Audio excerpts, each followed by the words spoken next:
इस संसार में अनेक जीव आप देखते होंगे, छोटे बड़े एक कोष्ठी से लेकर के बहुकोष्ठी तक अनेक जीव हैं।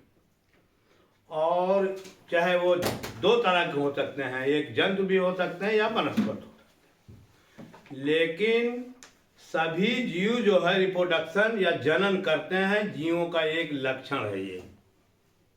जीव अगर है तो जनन करेगा। जनन किसे कहते हैं? अपने समान संतान उत्पन्न करने को जनन कहेंगे। अगर संतान समान है तो जनन की या रिप्रोडक्शन कहते हैं। तो तमाम जीव जो हैं संतान उत्पन्न करते हैं। तो जीवों के जो संतान में लक्षण जाते हैं, जीव का संतान में जो लक्षण जाता है, इस लक्षण को क्या कहते हैं? माता पिता के गुण का संतानों में जाना, उसको क्या कहा जाएगा? ये अनुवंशिकता, हेरिडिटी या अनुवंशिकता। तो आज हमको इसी अनुवंशिकता पर ही आप लोगों से चर्चा पर चर्चा करनी है। और वीडियो में जो सम्मिलित हैं वो फटाफट जो है सब्सक्राइब कर दें। और अब आइए देखिए, रिप्रोडक्शन हमने बताया, अपने समान संतान उत्पन्न करने को जनन कहते हैं। जनन के फलस्वरूप जीव जो है तमाम संतान उत्पन्न करते हैं और संतानों में उसके लक्षण जाते हैं। लक्षण को ही कहा जाएगा अनुवंशिकता। माता पिता के गुणों को संतान में जाना ही अनुवंशिकता कहलाता है। ठीक। अब ये आप देखे होंगे समाज में बहुत लोगों को कहते हुए कि ये तो इसका चेहरा अमुक इसके बाप फला से मिल रहा है। इसका मतलब ये है कि माता पिता के गुण संतान में गए। ठीक। तो माता पिता के गुणों का जो गुण संतान में जाता है उसे कहा जाता है, या इनहेरिट होते हैं, उसे कहा जाता है आनुवंशिक लक्षण। आनुवंशिक लक्षण। तो इसकी परिभाषा यो कह लीजिए, एक पीढ़ी से दूसरी पीढ़ी में आनुवंशिक लक्षणों का जाना आनुवंशिकता कहलाता है। आनुवंशिक लक्षण का बहुत हो सकते हैं, अभी बताएंगे आगे। तो एक पीढ़ी से दूसरी पीढ़ी में आनुवंशिक लक्षणों का जाना आनुवंशिकता कहलाता है। ये आनुवंशिकता हो गया। अब ये आनुवंशिकताओं में आप देखे होंगे कि जो संतानें, माता पिता की संतानें होती हैं, 2, 3, 4, 6 जो भी संतानें हों, क्या सभी संतानों में आपस में समानता होती है? इसका उत्तर ये होगा कि संतानें एक समान नहीं होती। कहीं ना कहीं जरूर उसमें अंतर होता है, लंबाई में, मोटाई में, छोटा बड़ा, नाटा काला गोरा, नाक चिपटी नाक उभरी, तमाम है। ये असमानताएं पाई जाती हैं। इसी असमानताओं को ही कहा जाता है वेरिएशन या विभिन्नताएं। ये जो आता है संतानों में, जो तमाम असमानताएं पाई जाती हैं, उस असमानताओं को कहा जाएगा विभिन्नताएं या वेरिएशन। अब ये विभिन्नताएं देखिए दो तरह की हैं। एक तो ऐसी विभिन्नता जिसको कहा जाता है कायिक विभिन्नताएं, सोमैटिक वेरिएशन। एक दूसरा है जननिक विभिन्नताएं। देखो, जर्मिनल वेरिएशन समझ गए ना। अब आइए जननिक कायिक विभिन्नताएं। वो विभिन्नताएं हैं, वो वेरिएशन है जो बाहरी वातावरण से हम अर्जित करते हैं। उस विभिन्नताओं को कहेंगे कायिक विभिन्नताएं। देखिए, कायिक विभिन्नताओं को एक दूसरा अर्जित गुण भी कहा जाता है। बाहरी वातावरण से जो भी हम अर्जित करते हैं, जैसे कोई जरूरी नहीं पहलवान का बेटा पहलवान हो, या क्या ये जरूरी है कि डॉक्टर का बेटा डॉक्टर हो, इंजीनियर का बेटा इंजीनियर हो? हैं? क्यों है ऐसा? इसलिए कि ये कायिक विभिन्नताएं हैं, अर्जित गुण है, बाहरी वातावरण से हमने अर्जित किया है। कोई काला हो गया, धूप में काम कर रहा है काला हो गया, गोरा था काला हो गया, या किसी का हाथ कट गया, किसी का पैर कट गया। तो ये बाहरी विभिन्नताएं हैं, बाहरी वातावरण से हमारे शरीर के अंदर अर्जित होती हैं। ऐसी विभिन्नताओं को कहा जाएगा कायिक विभिन्नताएं या सोमैटिक वेरिएशन। कायिक विभिन्नताएं वो इनहेरिट नहीं हो सकती, एक वंश से दूसरी वंश में नहीं जा सकती। इसलिए पहलवान का बेटा पहलवान होना जरूरी नहीं है। बाहरी वातावरण से कसरत करके, मेहनत करके या कलाबाजी सीख करके पहलवानी तो उसने कर लिया, लेकिन ये इनहेरिट नहीं हो सकता, वंशागत नहीं है ये। क्यों? क्योंकि बाहरी वातावरण से अर्जित किए हुए हैं। ऐसे गुण को कहा जाता है उपार्जित गुण। वह गुण जीवों में वह गुण जो बाहरी वातावरण से अर्जित किया जाता हो, उस गुण को कहेंगे वो उपार्जित गुण। और ये जो है इनहेरिट नहीं हो सकते, एक पीढ़ी से दूसरी पीढ़ी में वंशागत नहीं हो सकते। समझ गए ना? इसीलिए पहलवान का बेटा पहलवान नहीं होता, इंजीनियर का बेटा इंजीनियर नहीं होता। ठीक, अब आइए दूसरा है जननिक विभिन्नताएं, वो या जर्मिनल वेरिएशन। वो विभिन्नताएं जो हमारे कोशिका के अंदर जीन है, जीन के ऊपर प्रभाव डाल दें, ऐसी विभिन्नताओं को कहेंगे हम जननिक विभिन्नताएं या जर्मिनल वेरिएशन। समझ में बात आ रही है कि नहीं भाई? हमारे गोनेट जो अंदर की तरफ गोनेट्स हैं, उसके अंदर जो गुणसूत्र है, गुणसूत्र के ऊपर जीन होता है। जीन में अगर कोई है गुण, वही गुण जो है स्थानांतरित या एक पीढ़ी से दूसरी पीढ़ी में इनहेरिट होता है। समझ गए ना? तो जो जनन कोशिकाओं के फलस्वरूप जो गुण हमारे पीढ़ी में जाता है, संतानों में जाता है, उस गुण को कहते हैं जनिक विभिन्नताएं या जर्मिनल वेरिएशन। अब आइए अब देखिए लक्षणों का वंशानुगत। ठीक, कौन लक्षण वंशानुगत होंगे? कायिक जो विभिन्नताएं हैं या उपार्जित गुण जो है वो वंशानुगत नहीं हो सकता। हमने बताया बाहरी वातावरण से हमने अर्जित कर लिया है, वो गुण इनहेरिट या वंशागत नहीं हो सकते। वही गुण वंशानुगत होंगे जो हमारी जनन कोशिकाओं को जीन पर उपस्थित हैं।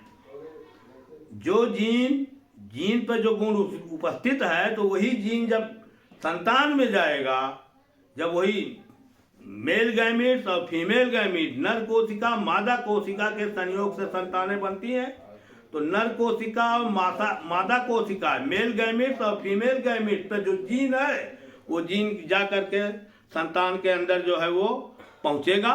तो उस तरह का गुण अगर है, वो है, तो वो एक पीढ़ी से दूसरी पीढ़ी में वंशागत होगा। तो ये जो है लक्षणों का वंशानुगत। आइए इस लक्षण वंशानुगत जो हो रहा है, इसको अध्ययन जो है, ये एक वैज्ञानिक का नाम है जिसे मेंडल का पूरा नाम ग्रेगर जॉन मेंडल है। ग्रेगर जॉन मेंडल है। ये कहाँ के थे? ऑस्ट्रिया नामक देश में, ऑस्ट्रिया के बुरून नामक शहर में ये पैदा हुए थे। और इनकी डेट ऑफ बर्थ जो है, पैदाइश है 22 जुलाई 1822। 22 जुलाई 1822 को पैदा हुए हैं। और ये माध्यमिक शिक्षा पूरी करने के बाद सन 1847 में बुरून शहर में ही 1847 में चर्च के पादरी के रूप में ये तैनात हो गए, उनकी अपॉइंटमेंट हो गया। और वहीं चर्च में रहते हुए इन्होंने बागबानी करना शुरू की। इनको बागबानी का बड़ा शौक था, पौधों को लगाना, पौधों पे प्रयोग करना। तो उन्होंने उस पर जो है करते रहे। और ये 8 साल तक उन्होंने प्रयोग किया उस पे पौधों पर। मटर का पौधा लेकर के लंबा और पौधे जो थे सब पर इन्होंने प्रयोग किया और प्रयोग करके 1857 में अध्ययन 8 वर्षों तक इन्होंने अध्ययन किया। पौधों के ऊपर 8 साल तक इन्होंने प्रयोग किया। प्रयोग करने के बाद इनका जो प्रयोग का निष्कर्ष निकला वो निष्कर्ष जो है एक संस्था थी। ये संस्था का नाम है natural history society. Natural history society की पत्रिका जो निकलती थी, उस पत्रिका में अपने प्रयोग के निष्कर्ष को उसमें छपवाया उन्होंने। और छपवाने के बाद इस पर जो है किसी का ध्यान नहीं गया। इनकी थीसिस जो थी मेंडल की, ये जो लिखे थे, जो एक निष्कर्ष निकाले थे अपने प्रयोग का, किसी का ध्यान नहीं गया। 8 साल और इनकी मृत्यु हो गई 1866 ईस्वी, मर गई है। मरने के बाद जब इनकी मृत्यु हो गई तो 2 वैज्ञानिक हैं, एक जो ह्यूगो द ब्रीज और कार्ल कोकारेंस। इन वैज्ञानिकों ने जो उन्होंने वो निष्कर्ष दिया था उसी पर इन्होंने काम किया, रिसर्च किया। रिसर्च करने के बाद इन्हें ये पता चला कि जो मेंडल कह के मर गए वो नियम सही था। इसीलिए मेंडल को आनुवंशिकता के पिता, फादर ऑफ जेनेटिक्स कहा जाता है। उन्होंने ही बताया है। आनुवंशिकता का पिता कौन है? वो ग्रेगर जॉन मेंडल। का पूरा नाम तो मेंडल है लिखा, हमने लिखा है, लेकिन पूरा नाम इनका ग्रेगर जॉन मेंडल। ठीक। तो कभी कभी पूछा था आनुवंशिकता के पिता कौन है, 1 नंबर का सवाल, तो वो है ग्रेगर जॉन मेंडल। अब आइए, अब इसके बाद मेंडल के नियमों को जानने के पहले क्या क्या लिखा, कैसे लिखा, क्या है उसको, या उस प्रयोग में इन्होंने किस टर्मिनोलॉजी, शब्दावली का प्रयोग किया है, उसको पहले अध्ययन करना पड़ेगा, तब उनके नियम को हम समझ पाएंगे। नियम तो बाद में बताएंगे, तब समझ पाएंगे। क्या है पहला देखो, कारक या जीन उन्होंने शब्द इस्तेमाल किया है अपने प्रयोग में। उन्होंने कहा था मेंडल ने कि कोई एक कारक है, फैक्टर है, जो एक पीढ़ी से दूसरी पीढ़ी में जा रहा है। तो कारक जो है, तब तो कारक, उन्हें जीन की तब खोज नहीं हुई थी, लेकिन बाद में जब लोगों ने रिसर्च किया कि जीन है, जो जीन गुणों का वाहक होता है, एक पीढ़ी से दूसरी पीढ़ी में ले जाने का, उन्होंने फैक्टर कह दिया था, कारक। लेकिन आज का जो उनका कारक था, आज जो है वो जीन की संज्ञा है। तो ये पहला शब्द यह है कारक या जीन। दूसरा है एलील, जो है वो जीन की संज्ञा है। तो ये पहला शब्द यह है कारक या जीन। दूसरा है एलील। अब देखिए, एलील को समझाने के लिए मान लीजिए, ये देखिए कोशिका है, ये पहले बताना होगा एलील क्या है। ये कोशिका है, इस कोशिका में ये सेल मेम्ब्रेन है, सेल मेम्ब्रेन में ये न्यूक्लियस है, केंद्रक के अंदर जो होते हैं, इस तरह से भिन्न भिन्न जीवों में इनकी संख्या भिन्न भिन्न, इसे कहते हैं गुणसूत्र या क्रोमोसोम।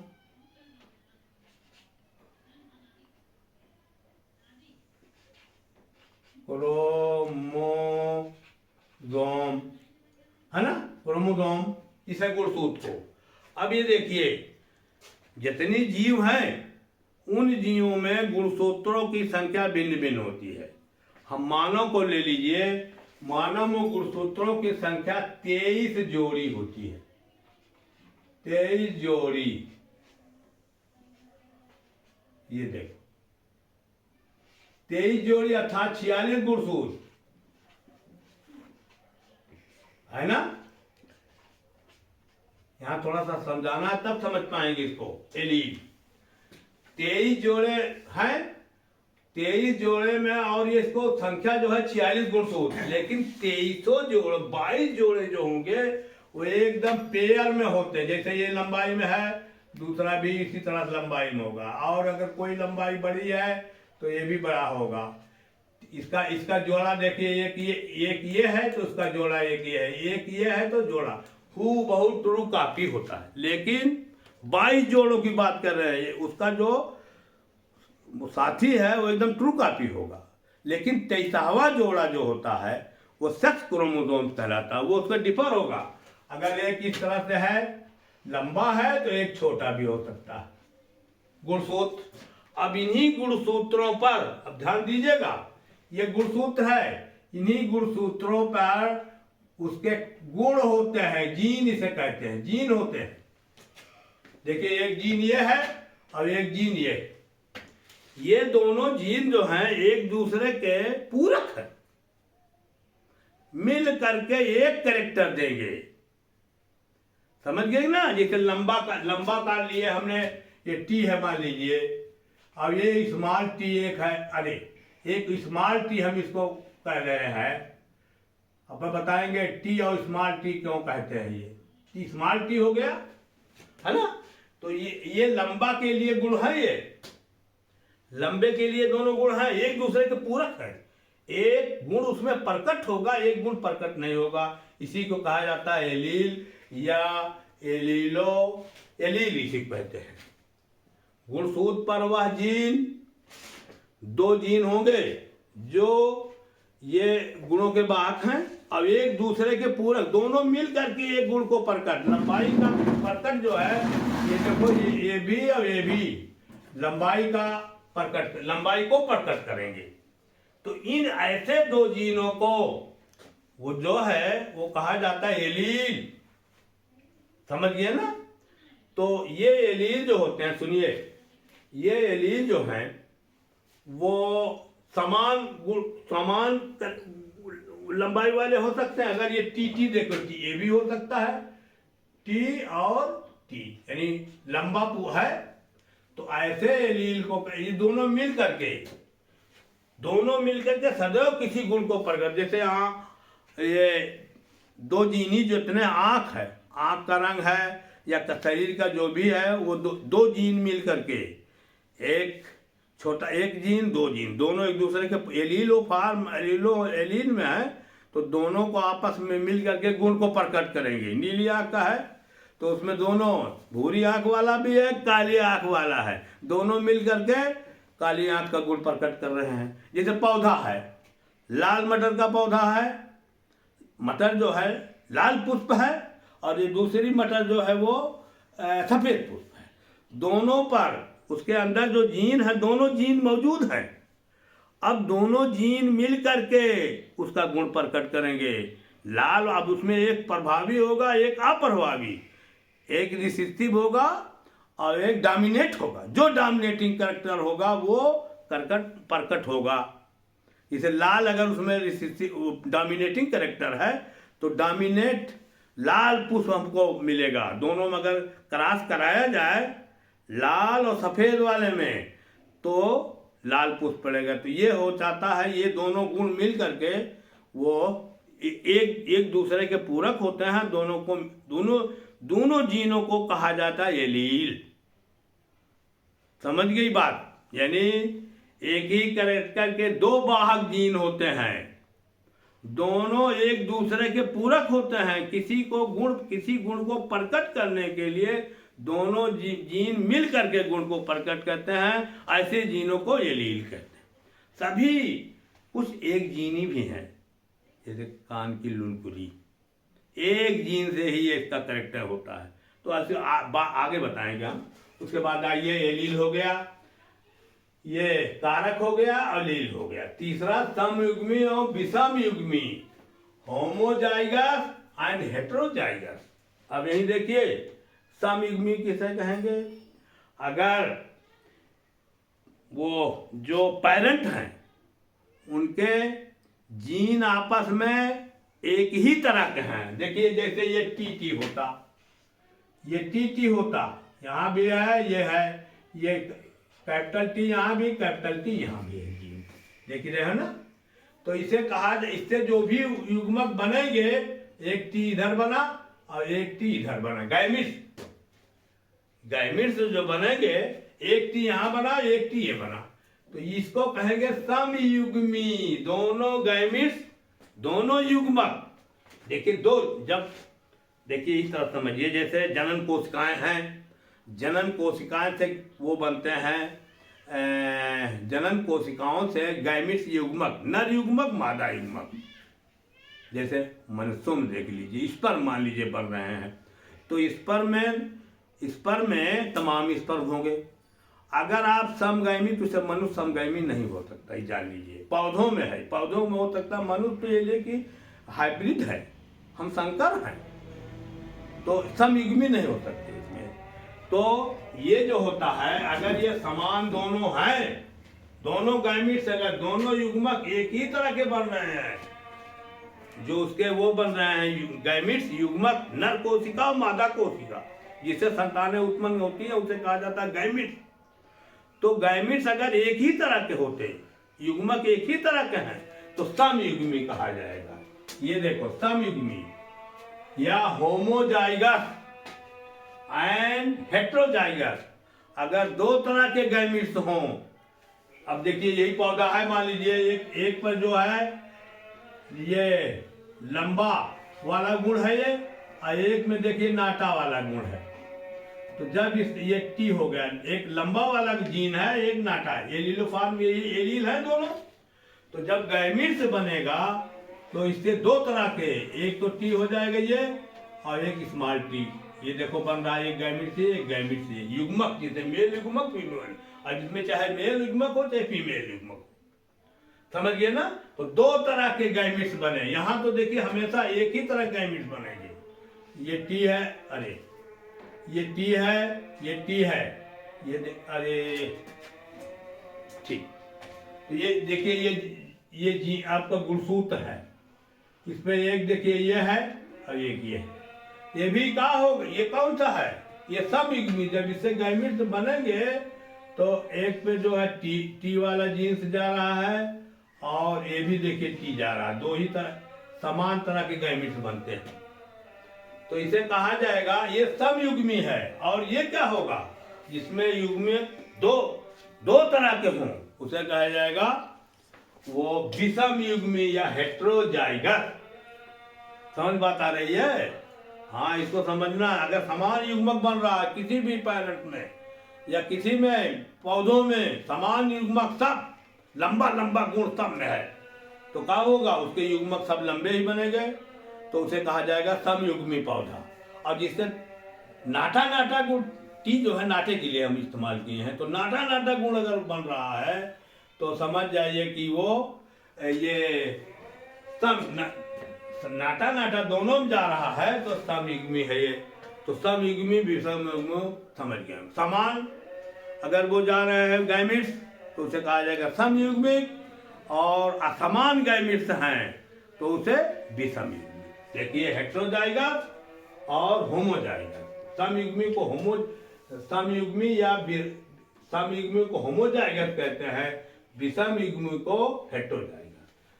अब जैसा मालूम है इसमें समयुग्मी युग्मक बराबर हो, ऐसा है ना समयुग्मी, जिसमें गैमिट्स या युग्मक जो है बराबर बनते हैं, एक ही तरह के हो, उसे कहा जाएगा समयुग्मी।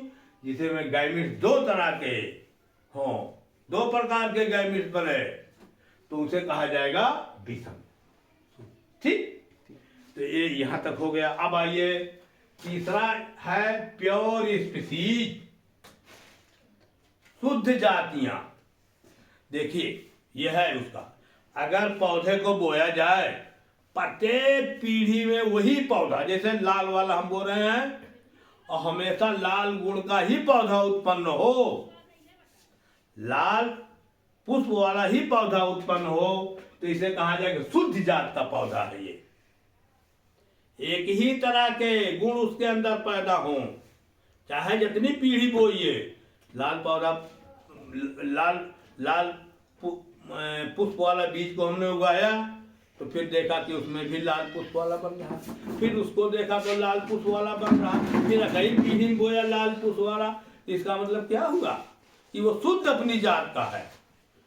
क्यों, यानी क्या होगा, गैमिट्स उसके कैसे हैं, समयुग्मी, एक दोनों गैमिट्स एक जैसे हैं, वो समयुग्मी होगा, तब जो है अपनी जात का शुद्ध होगा।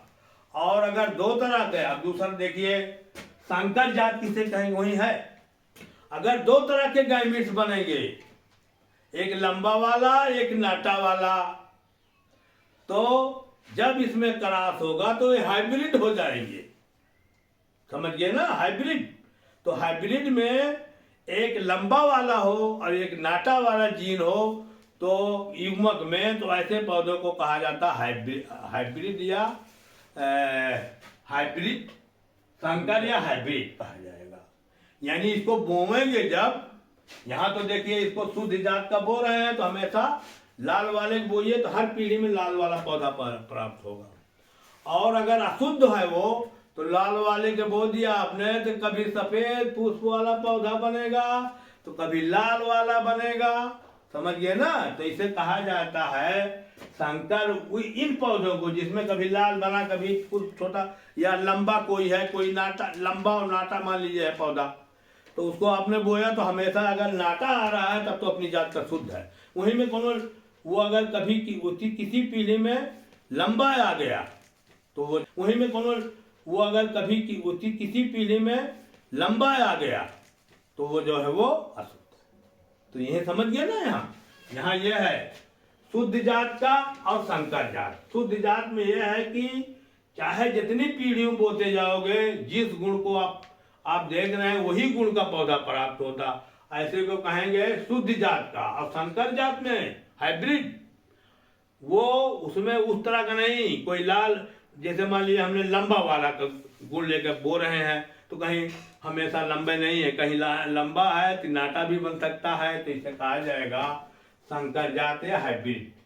ठीक, ये हो गया। अब आइए प्रभावी और अप्रभावी गुण। मेंडल ने कहा था दो गुणों को लेकर के अगर आपस में क्रॉस किया जाए तो एक गुण जो है, एक गुण उसमें प्रभावी होगा और एक छिपा रहेगा। दोनों जीन हैं, तो जब उसको आप क्रॉस, जैसे मान लीजिए लाल को क्रॉस कराया, सफेद को क्रॉस कराया, दोनों को क्रॉस कराया, क्रॉस करने के बाद पहली पीढ़ी में जो गुण प्रकट होगा उसे प्रभावी गुण कहा जाएगा। और जो गुण दब गया है तो क्या होगा, रिसिस्टिव जो है, रिसिस्टिव गुण जो है दब गया, उसे अप्रभावी गुण कहा जाएगा। तो दो गुण है प्रभावी।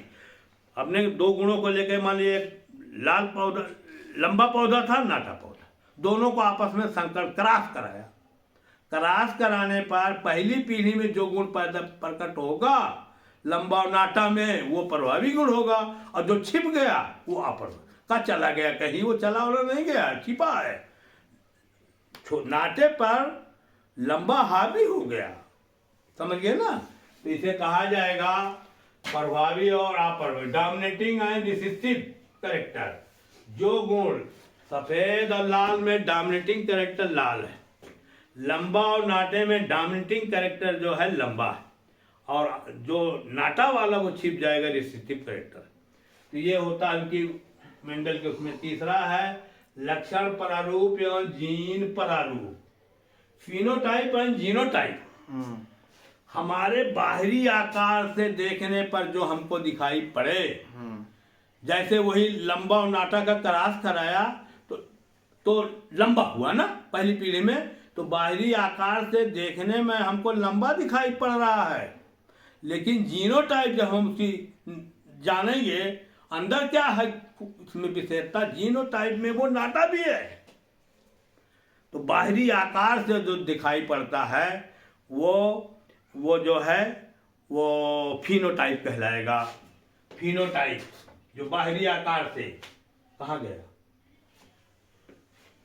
हाँ फिनोटाइप, ये जो है लक्षण प्रारूप, लक्षण बाहरी लक्षण से देख, प्रारूप का लक्षण देखने से, जैसे तो लंबे नाटे गोरे कुल होना, लेकिन अंदर अगर जीन का अध्ययन किया जाए तो तुम्हारे अंदर अगर नाटा भी जीन है या काला वाला जीन है तो वो जो लक्षण होगा वो जीनोटाइप कहलाएगा, और बाहर से देखने पर जो लक्षण है वो फिनोटाइप है। यहाँ देखिए ये जीनोटाइप फिनोटाइप, लक्षण प्रारूप, बाहरी लक्षण से जो गुण दिखाई पड़ता है उसे फिनोटाइप कहेंगे, और जीन के विश्लेषण करने पर जो प्रारूप जो दिखाई पड़ता है उसे जीनोटाइप या जीन प्रारूप कहेंगे। ठीक, ये हो गया। अब आइए एक संकर संकरण मोनोहाइब्रिड क्रॉस। अगर एक गुणों को लेकर के क्रॉस कराया जाए दो संतानों में, एक गुण हमने निर्धारित किया, जैसे लंबा और नाटा, एक गुण है ना, लंबा और नाटा, एक ठो में लंबा एक ठो नाटा, एक गुणों को यानी नहीं सॉरी, लंबा है ना, लंबा एक गुणों को लेकर के लंबा लंबा में करा रहे हैं, एक गुणों को लेकर क्रॉस कराएं तो कहा जाएगा का ये जो है एक संकर संकरण।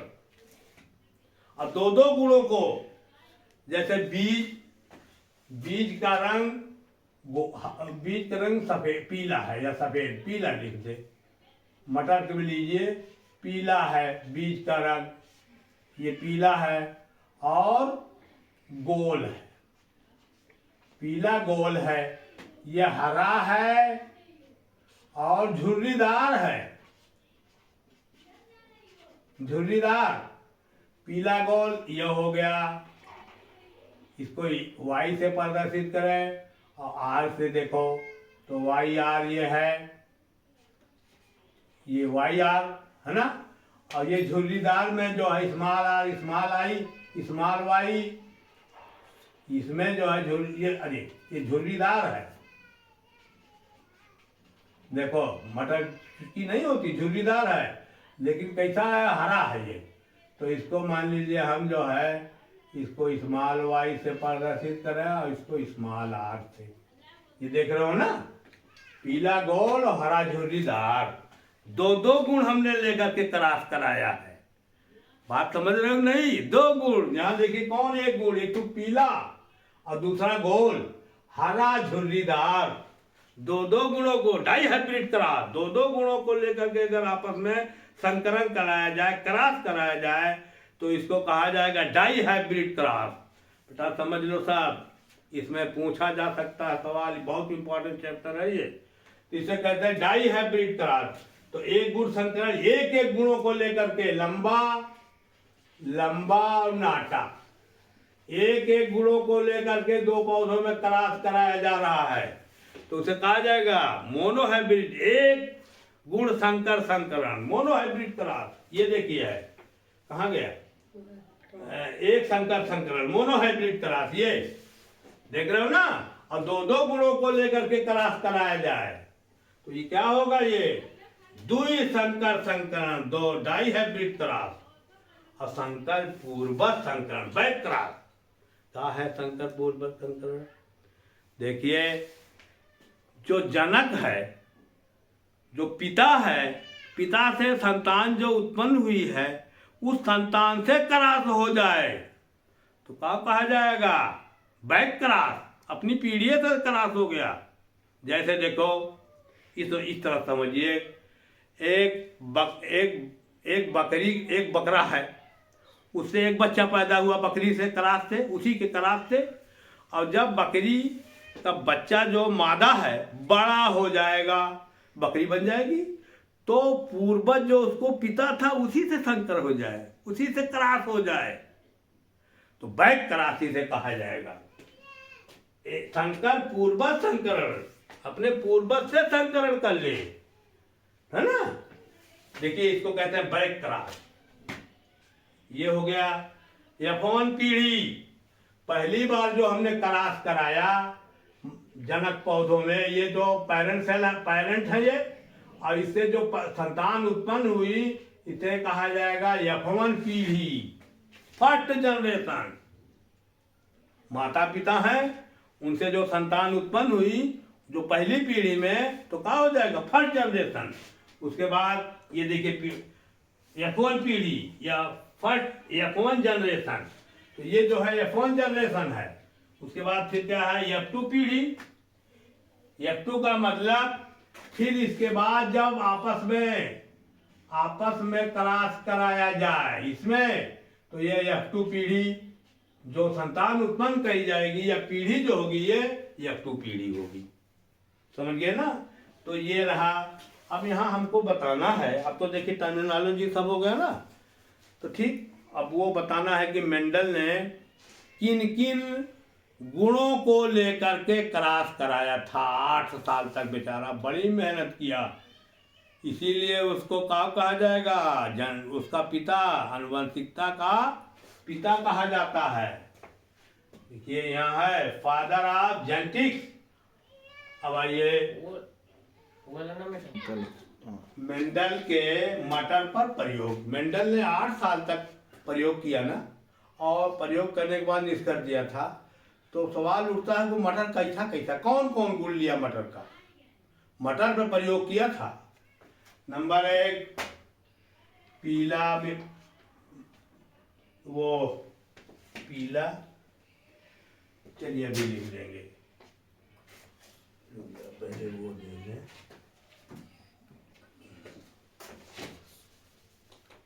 बीज की आकृति, पहली बात बीज की आकृति, आकृति में क्या लिया, गोल। एक तो देखिए गोल मटर, गोल बीज गोल था, और दूसरा जो है झुर्रीदार। एक तो ये झुर्रीदार, एक तो ये मटर चुना। बीज की आकृति, बीज का रंग, बीज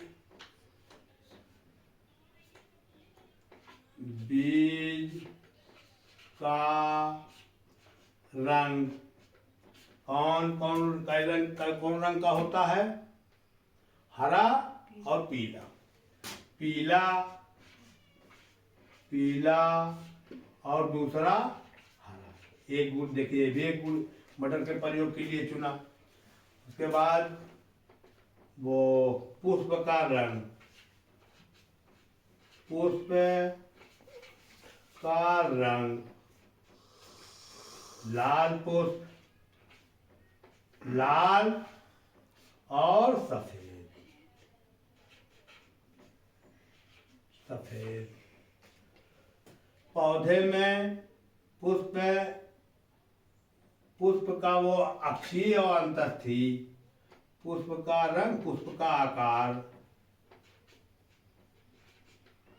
पुष्प का आकार, अक्षीय,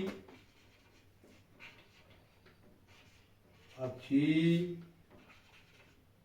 अंतस्थी, ये हो गया। पुष्प का रंग हो गया। फली,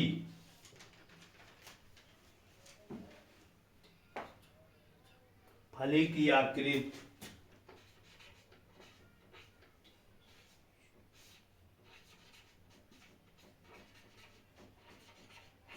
फली की आकृति गोल, गोल और चपटी, फली की आकृति गोल और चपटी। और लंबा नाटा, पुष्प पौधे का आकार,